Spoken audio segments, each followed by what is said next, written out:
Good morning, good afternoon, good evening, depending where you are. Welcome to our monthly cybersecurity session hosted by Security Everywhere and also Mac, who's been helping us for almost a year now to put these sessions together. We have some top people again on the session here today. We've got Malcolm and Ben and Theo, Simon and Barry. And may I ask everybody here that when it's your turn to speak, just to do a quick introduction about what you do and why you always give your time up freely to come and do these sessions. These sessions are recorded, so I urge you to go back when you go into the Security Aware page on LinkedIn and you go to events, you can see all the previous sessions. And we must have done about 10 or 11 now. Please go and look at these links and show these to the people that you know and care about, because trust me, the learning that we share on this has helped so many people. We get so many brilliant testimonials and feedback from people that have attended in the past.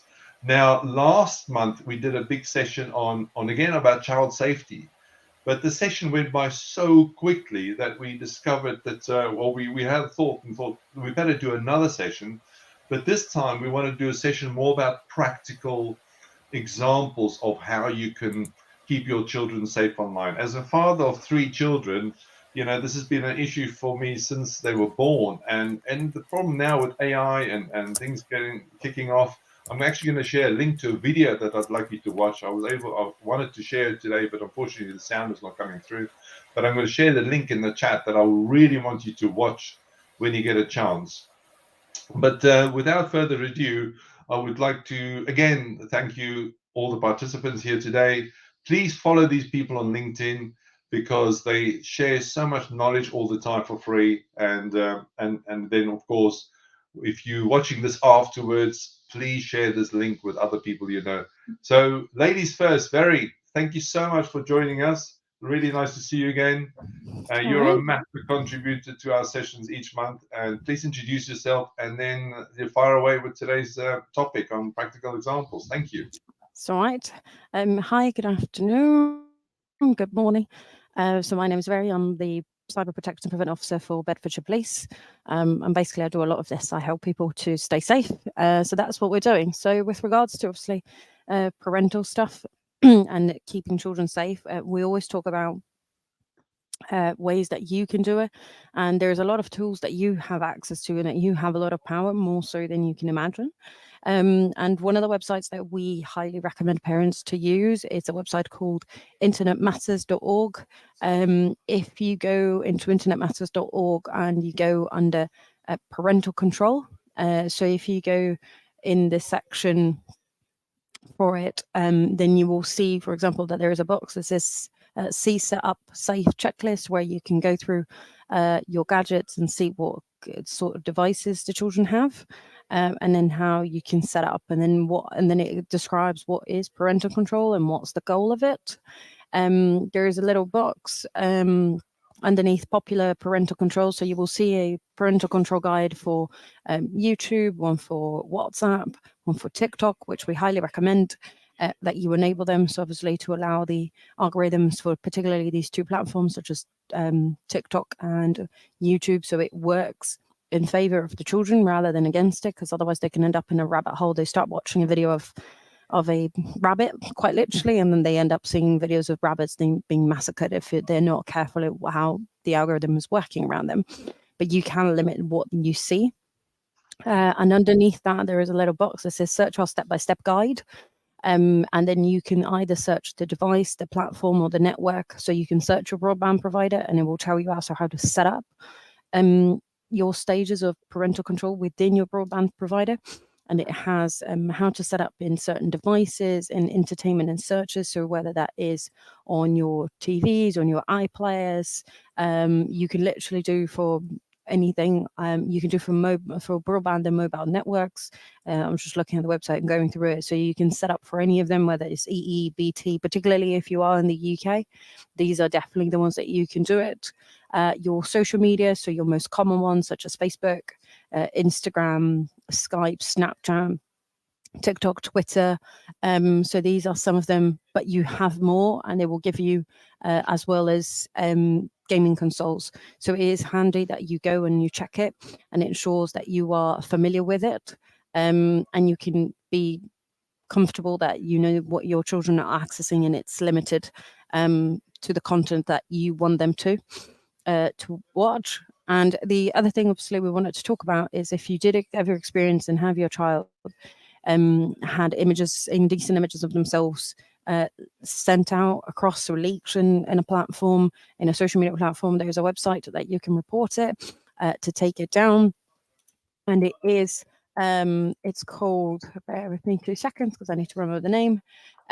So you can go to the NSPCS and NSPCC. It has some links there for how do you report it. And there's a go to report remove. So report remove is the name of the website. And it's the section under the child line, and then you will help them to report it. And then you report what the age group is, and then you request for the images to be taken down. So if you ever experience it, this is one of the ways that you can do it. Barry, can you see my screen that I'm sharing? No. No? Okay. I was just sharing this screen. The NSPCC is a brilliant website. You know, I keep you stuff online. So Barry, do you actually go into schools and talk about this as well, or do you do from a Bedfordshire Police perspective? What is it you're actually doing in the community to do practical examples? So when we go to schools, obviously we talk to the children as well about this and ensuring that they understand how to keep themselves safe in a variety of ways. And then from that, then we also provide parents' evening. So when the school wants to organise a parents' evening, then we go through it and we talk to parents about it. We talk about the Internet Matters website, how they can use it, how does it work, but mostly so parents can understand what the impacts of sharing is, including for themselves, because a lot of the times they may be sharing pictures of their children on social media. So we do also do it from that approach. And then we go through some of the examples on Internet Matters, or some of the platforms that we know kids use the most, such as Discord, or some of the games, and then we'll talk about the games a little bit, so they can understand what it is and why would be concerned with the games as well. So yes, I think we touched on this very briefly last session, which I encourage people to go back and listen to. But I'm sure you've come across this, Barry, in your role as in Bedfordshire Police. But how do you educate kids about sending photos of themselves? You know what I mean, like naked pictures, because a lot of parents don't even know that this is a thing that's happening. It's a thing. I mean, it's a thing in between adults, but it's definitely a thing in between kids. So we always say to them, obviously, you know, if anyone asks for a picture of you, you know what to do, and you should tell it to someone. Usually they will be sharing it when they are in relationships, particularly when they're older teenagers, so like 14, 15, 16 kind of age. We tell them, you know, it is still illegal. It is against the law, because, you know, it's an offence. And we always say to them, obviously, it's great when it's all the relationship's going well, but once it goes sour, when you break up, people might reshare it because they are angry at you. So then that tends to be a common theme, but mostly that there are consequences about it. And that, you know, obviously some people that may have the images shared of themselves can attempt to commit suicide. And it's something that we do talk about it, because it is, you know, it is something that is done, and children will share it without really realizing how much harm they could be causing to someone else. So if you are the victim of that photo being shared, is your photo being shared, then what are the implications for that person? And we have countless cases of these where, like countless of them, where basically people attempt to take their lives. They have to move. They can't deal with the harassment. So it is key that they understand, but also that they understand that the social media platforms tell us about it. Because I think they also don't really realize that does happen when it's true, because it's considered child pornography. So yes, we do also get told by that way, and we explain to them about social, you know, digital footprint, so they can understand that this is something that will be with them for the rest of their lives if they're not careful. But very, I'm sitting in the lounge. I'm watching BBC News 10 o'clock, and my daughter's just receiving a picture from some other boy. What Yeah. can I put in place to be alerted that this has just happened on my 14-year-old child's phone? I think you will find that some of them you might not be alerted because obviously will come through the apps rather than them accessing the inappropriate content in the first instance. So like the deliberate search is the way that it would block. But I think to us is always about ensuring that they have a communication, an open door communication, that they understand that they can come and tell you, particularly if they've been solicited and asked for it. If they're receiving from a random person on who they follow, like some random bloke on Instagram, to who they have no idea who they are, that they report it, like that they press the report button on the tool, and so then it can get, the profile will eventually get taken down from it. But yeah, having a communication and an open door about this is probably the key, because without it, you would have no idea what would happen, and whether, for example, we have a lot of cases where people will be doing the pictures, and then they will have we'll have a warrant because we've been told by a social media platform that this is happening, and then someone, loads of police officers knock down on your door. You'll be well confused on what's happening. Well, So that's some of the videos I wanted to share. It's such a shame I can't get the audio to work. I think that's a nice segue. Thank you so much, Barry. No worries. Depending on time, you know how things go. I'd love to come back to you because I've got so many more questions I really want to ask. But I think that opens up nicely to Simon. Simon, please introduce yourself. And I know you're a school governor as well, and you deal with this stuff on a regular basis. And you mentioned before we started today about talking to kids. So over to you, please. Yeah, thank you, Francis, and hello everyone. Yeah, it's great. It's the 1st of February today, Francis. It's a new month in 2024. It's January felt like it lasted for 6 months, but we're here. Yeah, I mean, I guess there was two elements I wanted to talk about. One was obviously the importance of talking, and I think this is, there are lots of fantastic technical tools that are out there, and increasingly so, that allow you to change settings, to potentially monitor what your children do online, or restrict certain things, so the amount of hours they might spend on a device or the websites they visit. But that can't really replace, in my view, the benefit of actually sitting down with your children and talking to them about their what they look for online and what they do. The NSPCC, the National Society for Prevention of Cruelty Against Children, which Barry mentioned a little while ago, have this thing which they call about being a good digital role model as a parent or a guardian. And I think that's a really, really good point to make, is that the behavior that you display actually then rubs off on your children as well. So, make them aware of the types of things that are on the internet, and have those open conversations with the children, and don't go in it from a perspective of seeking to punish. What we don't want to do is that children feel either embarrassed or fear of being punished for accessing content that may not necessarily be appropriate for their age group, things like pornography, for example. And we also want them to flag up if they have come across anything inappropriate, and report it appropriately. So those types of conversations are just so important. And I think the regular sitting down with your children, whether it's at the dinner table or at other times, and just talking about their online footprint, what they do, whether things get discussed at school, can make a real difference. I've got, like you, I've got 2 kids, not 3. One's 16, both girls, and one at age 11. The 11-year-old hasn't quite got a mobile phone yet. We've managed to restrict that until she goes to secondary school later on this year. But, it's something that my wife and I have worked on very hard, is just to have that constant discussions with our children around the importance of online safety. And generally, it's very good. When my youngest one in particular uses one of my devices, she will always come up to me and say, "This is what I want to use it for, Dad." And if there's something online that she goes and she says, "I'm not sure about this, Dad, does this app look safe?" We have a chat about it. So I'm really pleased about that, and that works really well. So that's the first thing I wanted to say about the importance of discussions and ongoing conversations. So that's really, really good. The second thing, as you mentioned, is about the role of schools and governors in particular. So Apologies for people outside of the UK, but every school in the UK and college will typically have something which is now called a local advisory board, which is comprised of governors, so we're volunteers, and our role effectively is to make sure that the schools and the colleges are being run appropriately. And there are two documents in particular. One is a statutory piece of guidance. So a statutory piece of guidance means that actually schools must follow it. So even though it is guidance, you've got to follow it. And it's produced by the Department for Education, called Keeping Children Safe.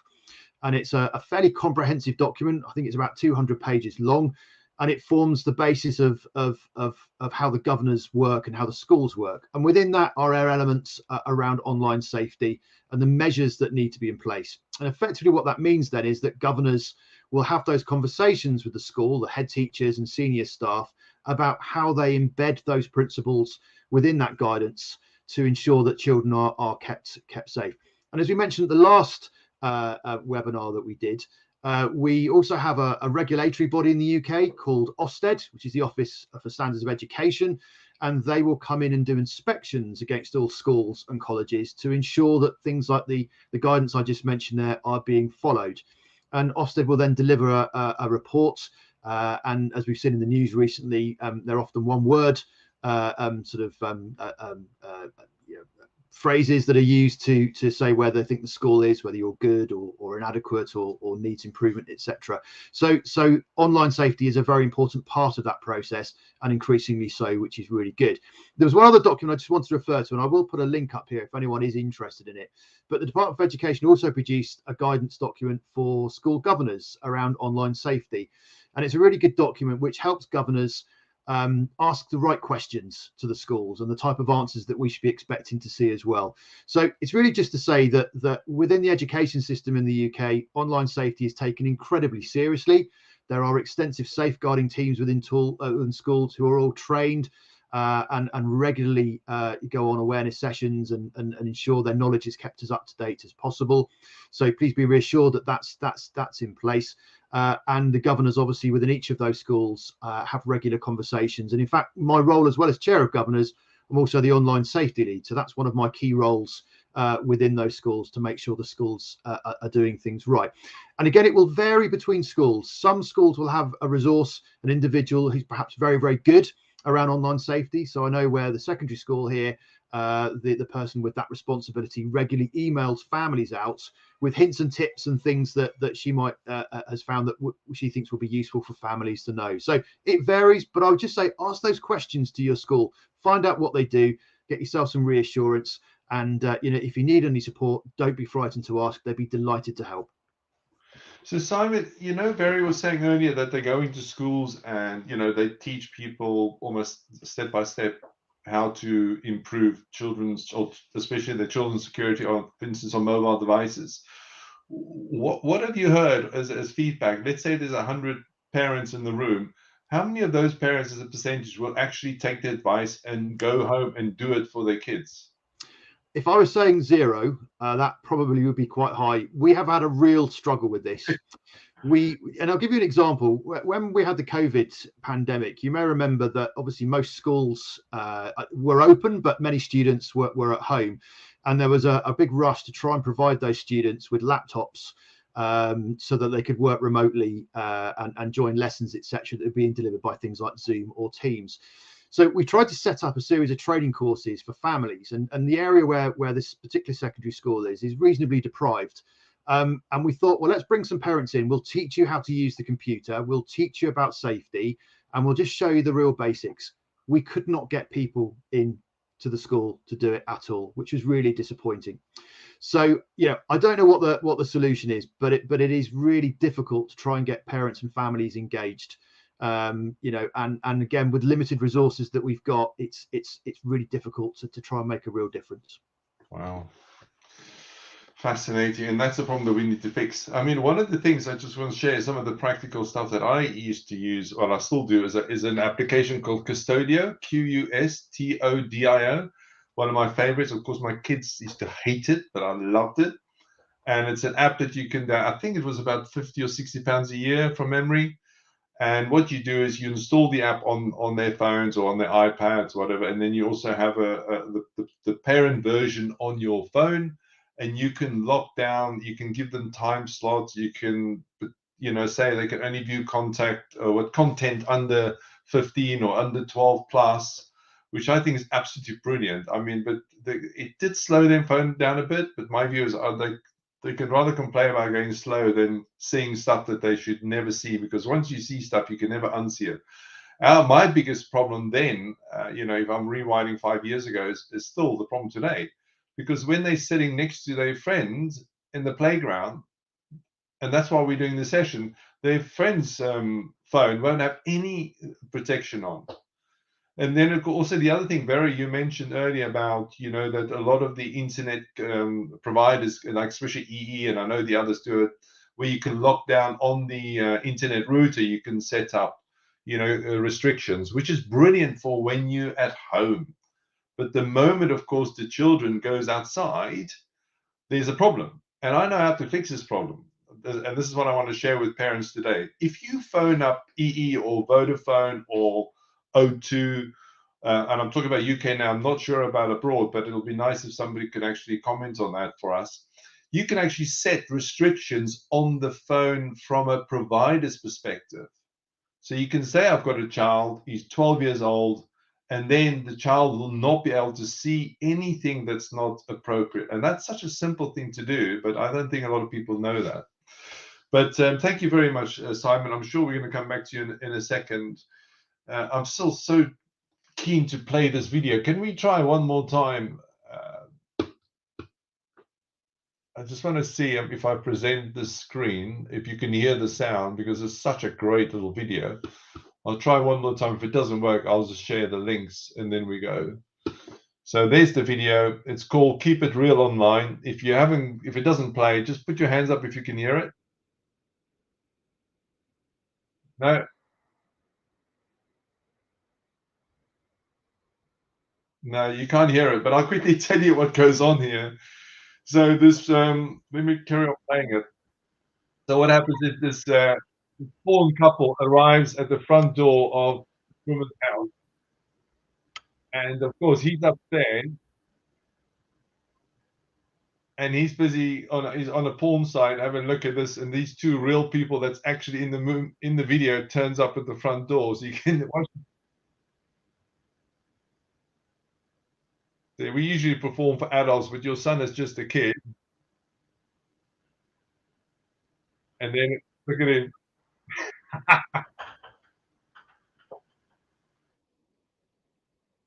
Okay, stay calm. I know I'm laughing, but it's, again, that boy hasn't got any controls, of course, on his phone. So no wonder he can do whatever he likes. Let me pass over to Theo. Theo has two kids as well. They're a bit older.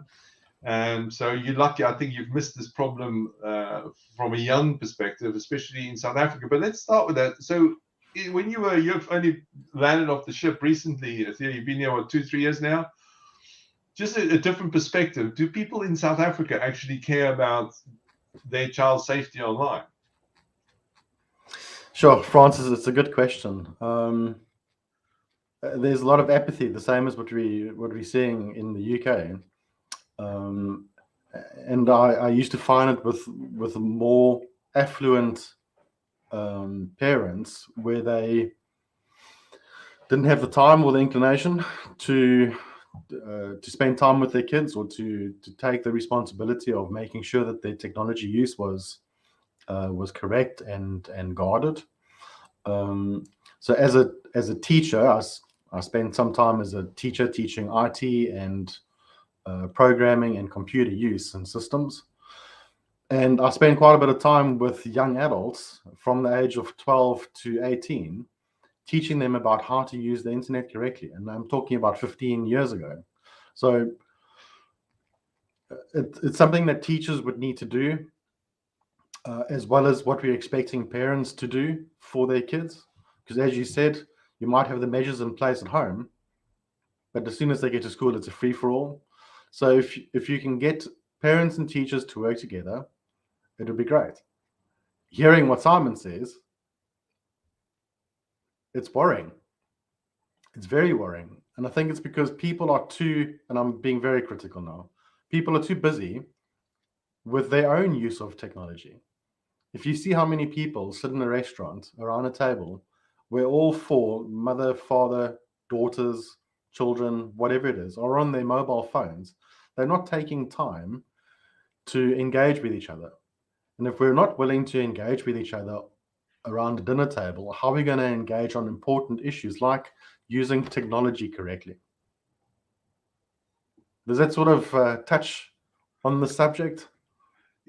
Of course it does. Absolutely. I'm just reading here what Bill is saying. He's one of our great. I'd love to get him actually on stage. If Bill, if you would like to, I'll send you a quick WhatsApp message, because he just said you don't need a license to be a parent. Poor parenting, head in the sand, will lead to trouble. Step up, parents. Protect your kids. So I couldn't agree with you more. He's from the US, but let us know, Bill, if you want to jump on and have your say. That'll be nice to hear from you. But yeah, no, 100%. You know, I remember growing up in South Africa, you know, we didn't have mobile phones. So of course now it's a massive issue worldwide. Now I'm going to jump all the way over to Portugal. You'll probably see there's a theme here. We've a lot of South Africans here, but we have a new guest, Malcolm, who's also South African, and he takes cybersecurity very, very seriously. And of course, most of all, he he takes child online safety very seriously. So I asked him to come as a special guest today.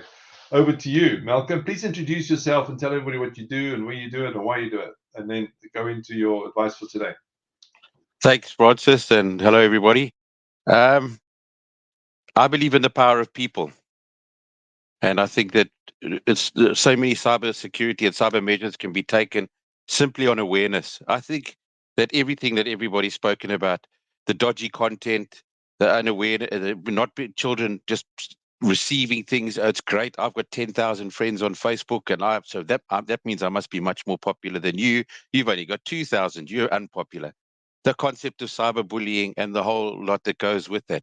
But I also do believe that there's a blend between people, awareness, and technology. We've all touched on websites that can help us. We've touched on guidance that can help us. Theo's touched on the engagement. Somewhere in the middle, we teach our children about stranger danger. When they're walking down the street, stranger danger. But we don't teach them about stranger danger online. It's just not there. It's absent.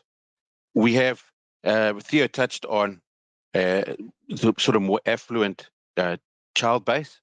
These children go to boarding schools. They spend a whole term at a boarding school, coming home occasionally, and the boarding school's infrastructure is totally unprotected. It's wide open to everything.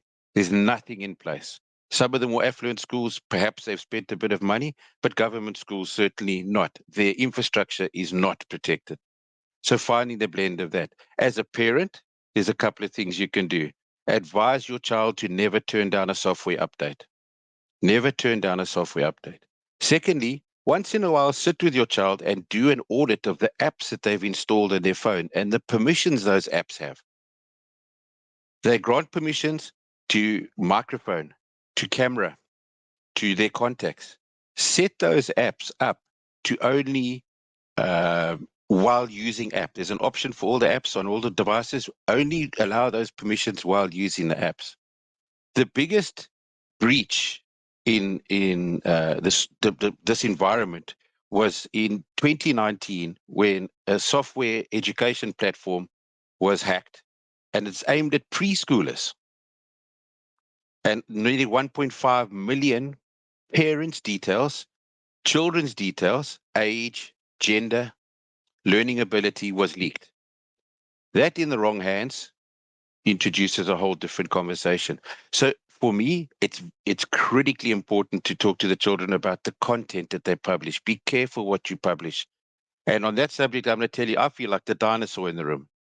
I've got 3 adult children and 9 grandchildren. So I got quite a challenge coming ahead of me on educating my grandchildren. If I look at some of my 14-year-old granddaughter Madison's friends' contact and the pictures that these young girls put up as their profile pictures, there's no way I would believe that child is 14 years old. And if I was a dodgy fella, I'd be hitting it. I'd be building a social platform. I'd be building credibility. to eventually get her to a place where I want her to be. So the girls particularly need to be thing. One thing also that needs to come up is the concept, and I think that you're going to be able to comment a bit on this, is the concept of cyberbullying. You've got a horrible picture, you're ugly. Once somebody says something to you, you said you can't unsee it. You also can't unhear it, Francis. Once it's said, and words are horrible. Bullies are horrible. Once it's done, and it takes children down, for me, it takes children into a difficult place. And I'd like to close with one thing. Phishing. Children are more likely to respond to phishing. Oh, they've won a great prize, fantastic, or you've got a free meal down at the coffee shop, than we are. We're a little bit more aware. We're a little bit more suspicious. We should be as adults. We've been traveled down the road a bit longer. Children are statistically more likely to respond to phishing. Put some form of protection on the device that protects that child from phishing. Well, I couldn't have said it better, even if I tried. Thank you very much, Malcolm, and please feel free. I just Very was smiling there. Very. What? Tell us why you were smiling. I'm sure there was Someone just something walks going through around your here. head. Someone walks around here, and I thought So- you wanted to add to what Malcolm was saying. So Malcolm, Could I- just, yeah.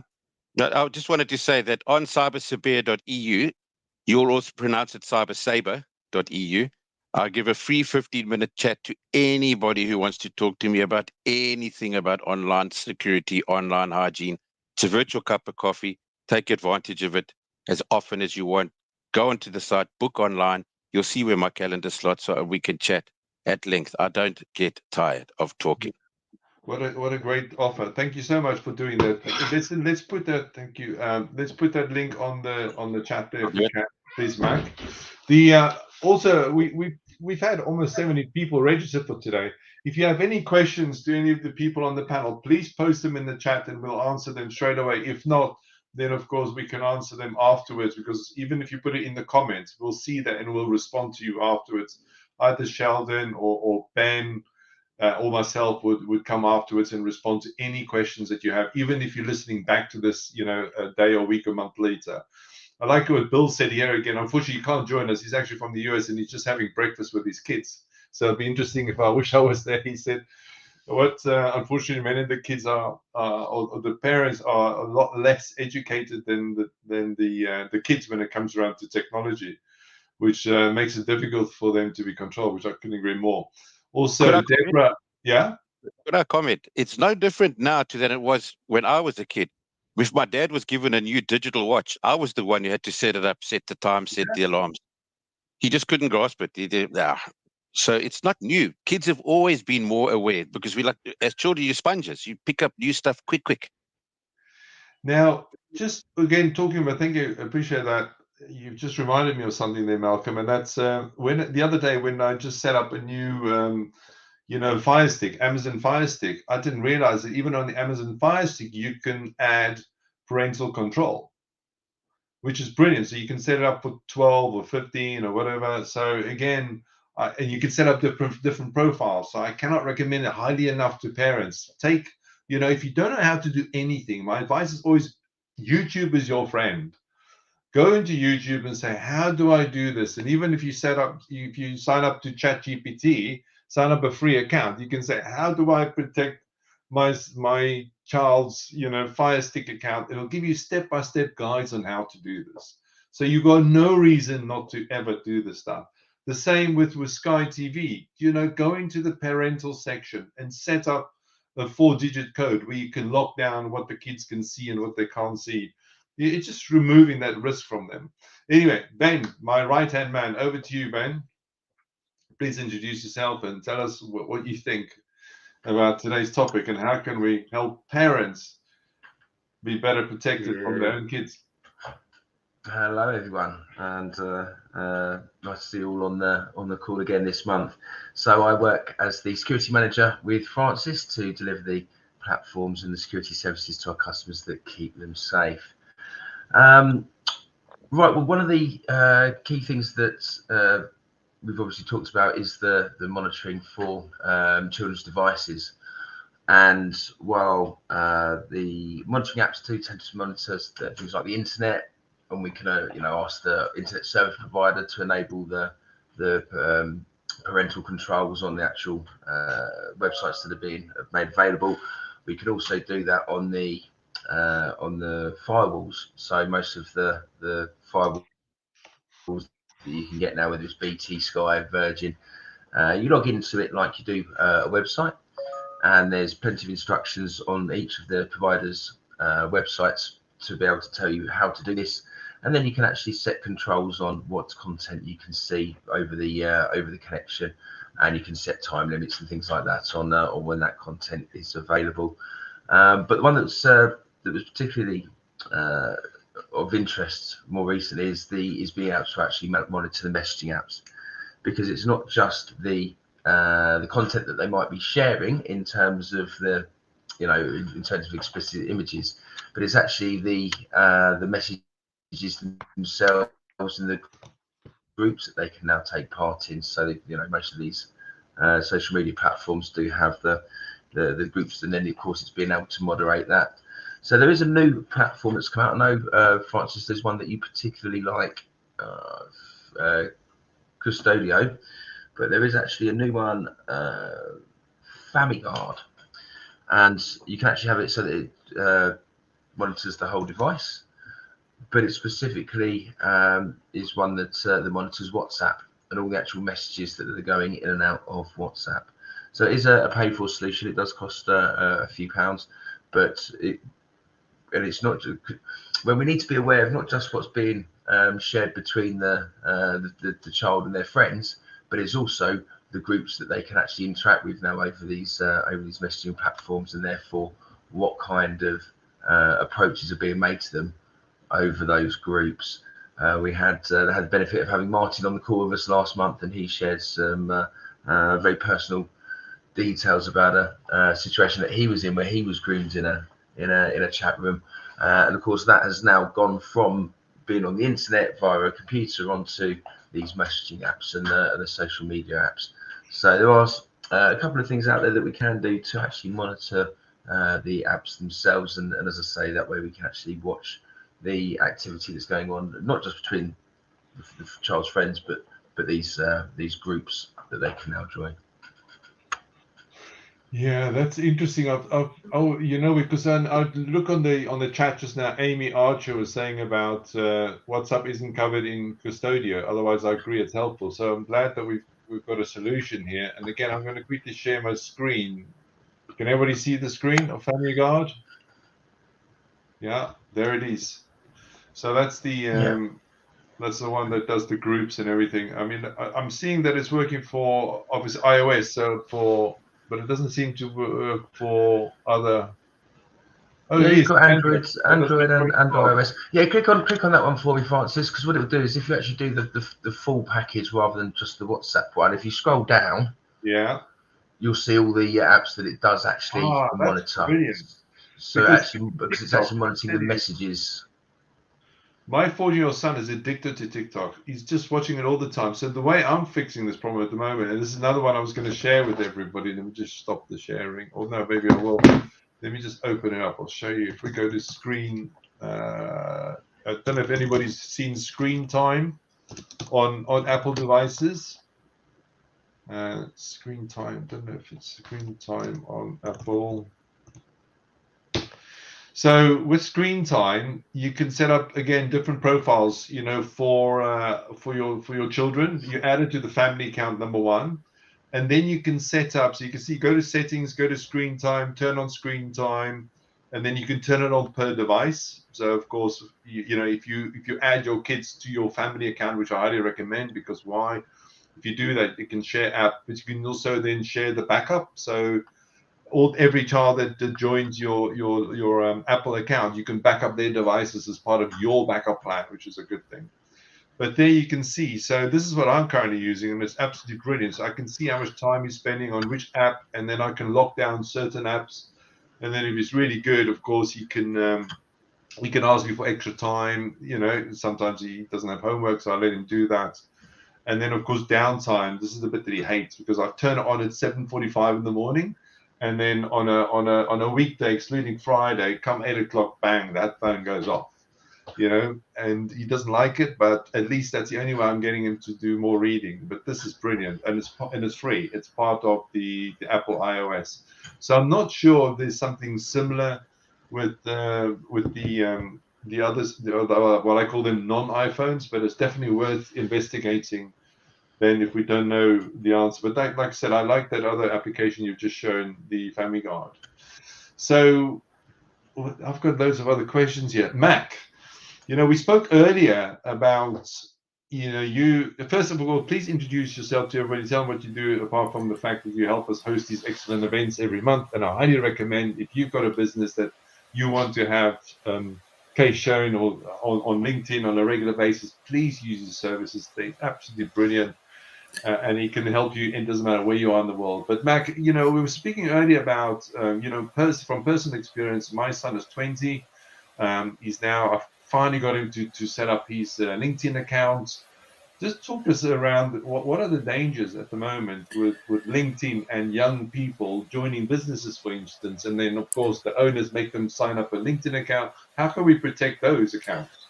So, there are a few things to be aware of, because unfortunately, I do quite a bit of mentoring with some young people and helping them establish themselves on LinkedIn.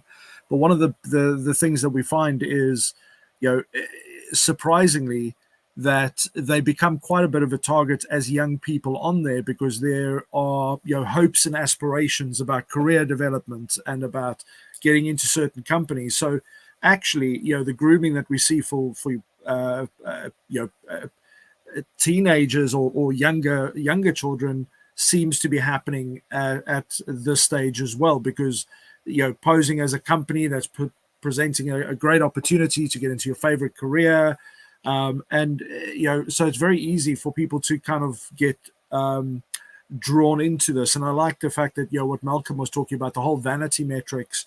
So a lot of people just click that accept button when it comes to connections, and the reality is, depending on how your settings are set up, a lot of us have our settings fairly open, as opposed to only having LinkedIn connections, being able to see your information, to be able to then liaise and connect. So things like contact information, not having your Gmail account, not having your mobile phone number available on there, because all of that information that the young people tend to put out fairly easily, where I live, what I'm doing, all this information that makes it so much easier not only to have their own information hacked, but those that they care about within their own circle as well. So thinking about little things like that, those privacy settings are really important, but also the DM side of things, because that's where a lot of this is happening. So even myself, where I've been on LinkedIn for ages and I'm aware of a lot of these things, people still try their luck. And as I was mentioning before this event, I was sitting with somebody yesterday, and people are sending connection requests, and the profile, the picture and the banner and the name will look pretty authentic.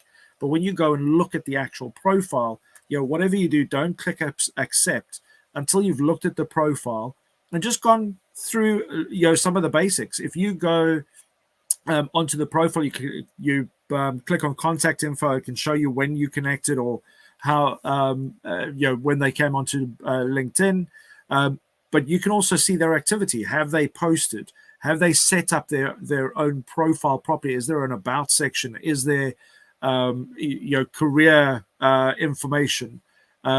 Just look at the basics, because there are a lot of them literally have a name, photograph, headline, and then they'll have a company that they say they work at, and it's not it's not been verified. Because one of the things LinkedIn is doing now is on company domains, if you work at an organization, they'll ask you to verify a code being sent to the domain at that company. So these are some of the safety precautions, other than the other verification processes, which are in major debate right now. But just these basics can save them a lot of pain and anguish, and not being worried about how many views they get or how many connections they get.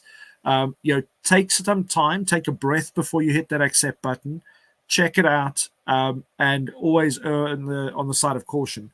is what I suggest, because there are far too many bad actors, unfortunately, on all platforms. But LinkedIn, we're definitely seeing some. We've even seen some on some of the lives that we're doing where people create accounts to post false links. So just be aware that there's no 100% safe platform out there. Mac, thank you. I bet you can tell us a lot more, but I've just seen an interesting link here from Theo about Discord. Can you please elaborate, Theo? Sure, thanks.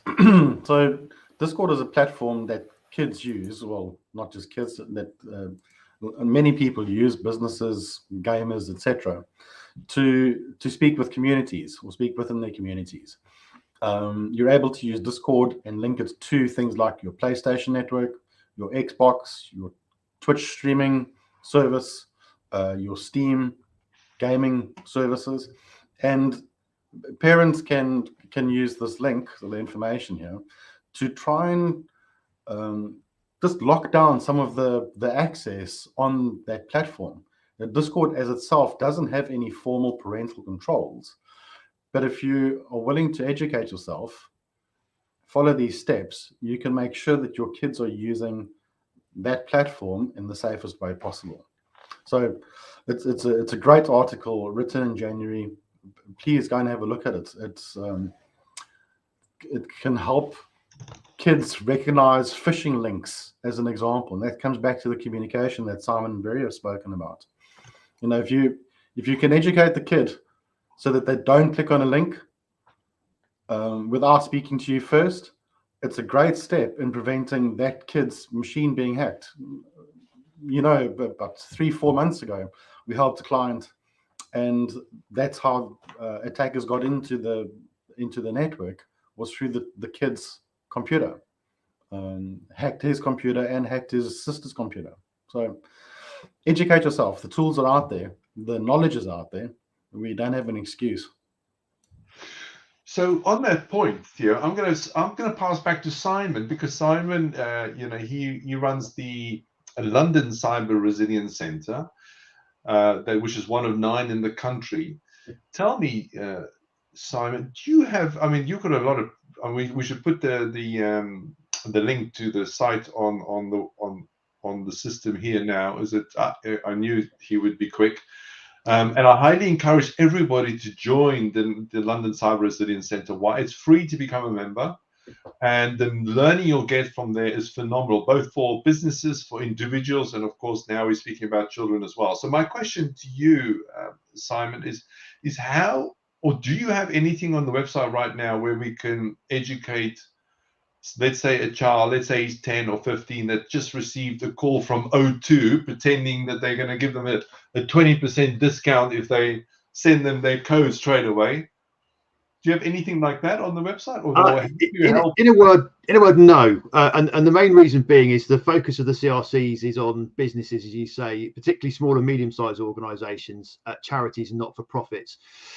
What we would generally do is refer them to local policing. Okay. So in London, we work incredibly closely with the Met Police and City of London Police. What we could do, I mean, sometimes when we're out and about in our community, we have a document, a leaflet, we have a load of links on there where people can get further information. And certainly we can put something on there about things like the NSPCC and some of the links that we've already talked about to kind of government approved or charities that are recognised to be those places for support or help. But that we wouldn't expect a child necessarily to come to the CRC, but hopefully we can signpost people in the right direction in the event that they may have a question. So let me give you a different question and the same thing. So as a governor of a school, do you have any material out at those schools that teaches the kids how to deal with a spam message or spam phone call? Yeah, but it's as I mentioned earlier, it's down to the individual. So we're very fortunate, and then we've got, in fact, it's one of the associate head teachers. He's a maths teacher, but very, very good with the internet and online. And she develops a fairly comprehensive program that she's put together herself. And a lot of it's done in her own time, where she speaks to agencies and others and produces guidance and documents and links that get sent out to parents on something called Parent Mail. So we're very lucky. We've got a very proactive individual who does that. But a lot of it is generally generated by a teacher or a member of staff who's got some knowledge in that area, as opposed to things that come through from central government or others. I've not seen a lot. I'm trying to think, actually, if I've seen anything from the local education authority or even from government that's come to me as a parent. I can't think of anything off the top of my head. It's mostly come from the school itself. Yeah. Is there any way we can get our hands on that information? Yeah, absolutely. I'll have a chat with them after lunch, and I'll go and see if we can get some of that for you to have a look at what goes out. Because I tell you why I'm asking now, because I bet that every person that's listening to this or listening back is part of some WhatsApp group because of some rugby club or tennis club or hockey club. And if we can add these documents or PDFs to the comment section of today's talk, then they can download them and add them to the WhatsApp groups and just share. Because whenever I like the other day, I got a really good one, how to lock down Instagram, and I shared it on the rugby club, my son's rugby club chat, and the parents were really grateful and they were thankful because they're not getting this stuff from the schools. And I think some schools are really good because they've got a governor like you, and most don't, sadly. Yeah, I mean, all I would say is, Francis, I think, and Barry made the point earlier, we are a publicly funded body, and obviously police are funded as well. So the types of organisations that we would point people towards are obviously government, in some cases charities, which are recognised there, and they have developed some fairly comprehensive, and we've mentioned NSPCC being a good example. But you're right, it's all about that education piece. It's just about letting people know that there are resources and places to go where there are some really fantastic practical guides and help that if people have questions or issues, or if they're concerned about perhaps children's behaviour, then they are very much available. The other thing I was just going to say as well is also, certainly with school governors, we're required to go through training every year as a governor. Online safety is one of those, so we have to do a course every year, which is normally about a half an hour online session. Now, you could argue that is that enough? But again, it's just a way of making sure that governors are aware of their responsibilities. And it's actually the same course a lot of staff go through as well. So it asks us, because again, a child could actually approach a governor when we're in school quite regularly, and say, look, I've been bullied, or I've seen something inappropriate. So it's also making sure we understand what to do in those situations. Yeah. So I think, just for clarity here, I'm going to share with everybody how I've got a bit of a sick sense of humor, but my son, who's 14,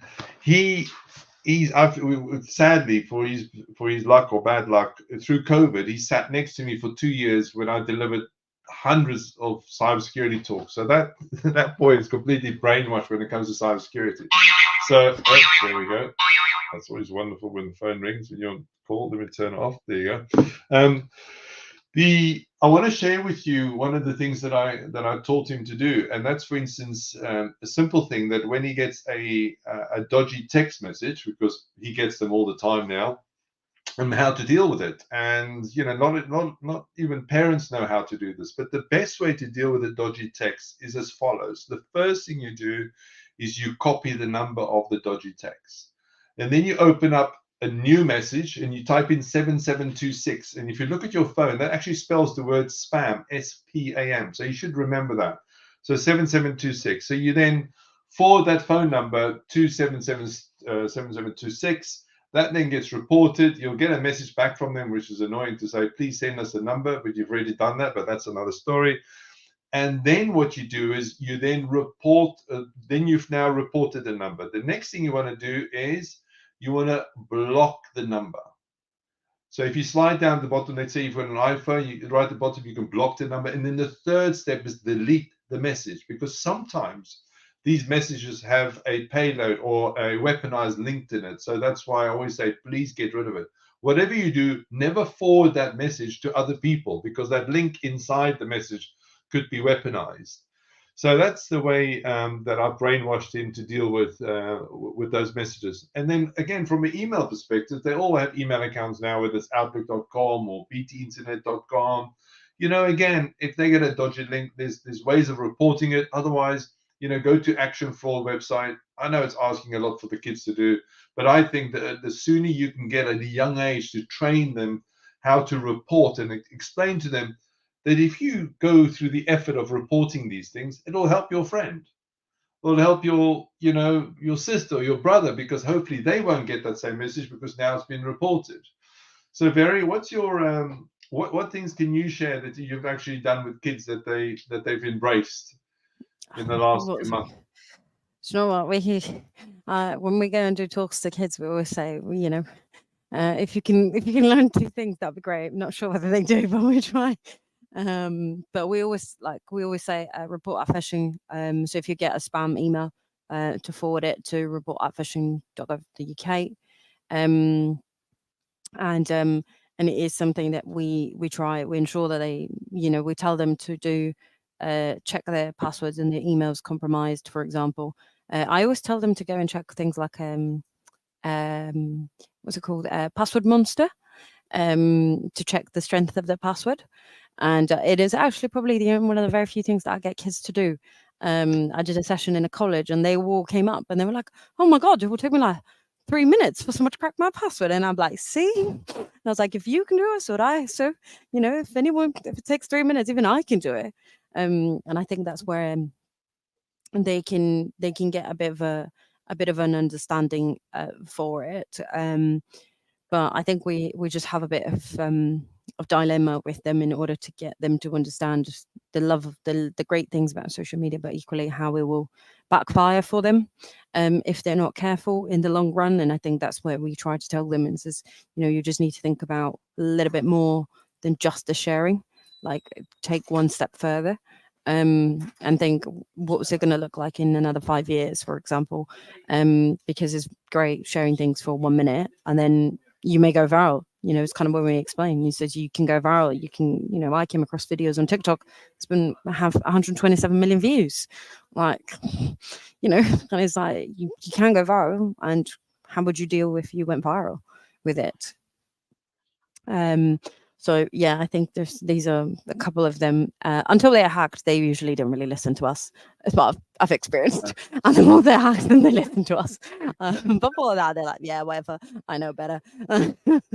No, precisely. But so that's such a, I mean, there's such a pity we've got 2 minutes left now. But yeah, so when one of the kids have been hacked, Mm-hmm. what happens then? What do you tell them? What's the next step? Do they just take it on the chin and move on, or do they share it with their other friends at school? No, I think they never share that they've been hacked, and they just, you know, they try to get their accounts back as quickly as they can, and then that's it, and then they're done, and then they're done and dusted with it. And it is, I think, where we usually come across and experience it, unless it's someone getting to them is the other difference. You know, if someone goes into their friends, and we say, like, report it, tell the tool, get your friends to report it. But it is, unfortunately, it's one of those things that unless people experience it, they don't usually take on what we suggest. And you know, we've always told, you know, from a cybersecurity, and I'm sure both Malcolm and Simon and Ben will agree, you know, the last line of defense is the human. And the human is the one that we need to help and educate. And I think from a very young age, that's why I'm so passionate and talk about this stuff from a kid's perspective. I think kids should be taught about this stuff from the age of 5. Yeah. The moment they can swipe left and right, or maybe even younger in some cases, yeah, you know, they need to know, because otherwise they're the ones who could potentially endanger the network. And I had personal experience of this, where my son, you know, went to a dodgy website and downloaded a mod from a very well-known, I'm not going to mention their name, gaming website. And as soon as it hit that computer, our computer security nuked the file, and he came running into the kitchen and says, "Oh, you've just killed my file that I downloaded, and I can assure you this is from a well-known site. I'm not going to mention their name." And I know, I said, "Listen, I've got 200 people sitting in the US that looks after all our clients that thinks differently. So tough. I've just nuked your file." But most people out there wouldn't have that level of security on their kids' computers. And that's really scary, because if you're working from home, and like, I think, who said it earlier, either Malcolm or Ben, and the kids' machine gets infected, that spreads like wildfire to the mom or dad's laptop. They then take it into the office and then spread the infection that way. That doesn't really end well. So I want to end with my last tip when it comes to kids, and that is create a separate Wi-Fi network for your kids at home, because even if they go to a dodgy website and download a dodgy mod, it will not be able to jump from one Wi-Fi network to your network, which is the one you use for work, where you connect to work. That's the simplest way to self-isolate yourself if you're not going to protect your kids properly. Anyway, thank you so much. It's 1 minute over time. I want to thank everybody for your valuable time once again. Please follow these people on LinkedIn. They give up their time freely to help as many people around the world as possible. These sessions are recorded, so go back and listen to the previous sections. Get this link today, share it on your WhatsApp groups. And just one last thing, Sarah Wallace, who I know really, really well, she asked if you can come and do a talk for her, Very. So, Sarah, if you email me, I'll give you Very's information. Is that okay, Very? Yeah, that's fine. Yeah, absolutely. So no problem. Any last comments from anybody, or are we done? One last one. Go for it, Malcolm.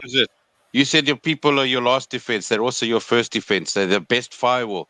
People are your best firewalls ever. Aware people, aware children, aware parents. They're the best firewall ever.